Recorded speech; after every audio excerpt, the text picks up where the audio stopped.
எங்க கோயம்புத்தூர் மில்லுக்கு மட்டும் பேர் போனது கிடையாதுங்க, சமூக பொறுப்புள்ள பொதுநலவாதிகளுக்கும் பேர் போனது தாங்க.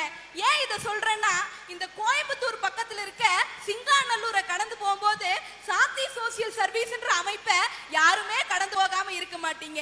அந்த அமைப்பை அமைச்சிருக்கிறவர் யாருன்னா சுப்பிரமணியம் ஐயான்றவருங்க.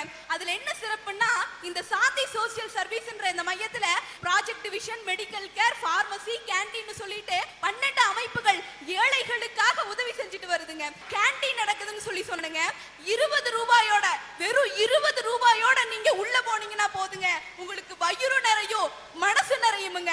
அது அங்க கிடைக்கிற உணவுகள் எல்லாமே செயற்கை உணவு கிடையாது, எல்லாமே திணை கேழ்வரகுன்னு சொல்லிட்டு எல்லாமே அந்த காலத்து முன்னோர்கள் என்ன சாப்பிட்டாங்களோ அப்படிப்பட்ட ஒரு நல்ல உணவுகளை இப்பவும் கொடுத்துக்கிட்டு இருக்காங்கன்னு சொன்னா, இப்படிப்பட்ட சமூக பொறுப்புள்ள பொதுநலவாதிகள் என்னைக்குமே எங்களுக்கு முன்னோடி தாங்க.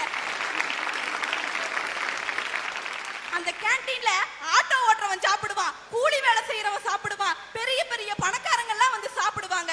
இப்படி எல்லாருமே இந்த இடத்துல வந்து சாப்பிட்டு இருந்ததுனால இதனால பாதிக்கப்பட்டவங்க எல்லாருமே பெரிய பெரிய ஹோட்டல் முதலாளிங்க. என்ன பண்றதுன்னே தெரியல. இந்த பெரிய பெரிய ஹோட்டல் முதலாளிகளை என்ன பண்ணாங்க, இந்த சுப்பிரமணியம் ஐயாவை போய் பார்த்தாங்க.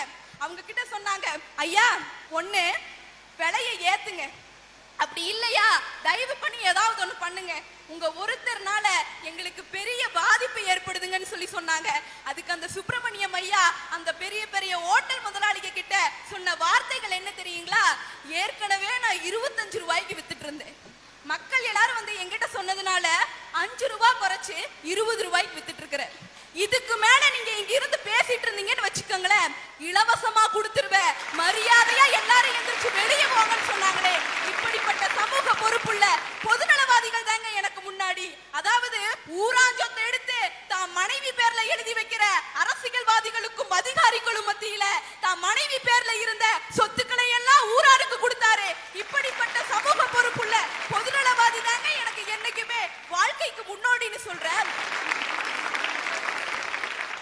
கண்ணுக்குள்ள தீபம் இருந்தா காரிருள் என்ன செய்யுங்க, நெஞ்சுக்குள்ள நேர்மை இருந்தா எதிர்ப்புகள் என்ன செய்யுங்க, உள்ளக்குள்ள உண்மை இருந்தா ஊருக்கு நல்லது செய்யணும் வாழ்ந்துகிட்டு இருக்க இப்படிப்பட்ட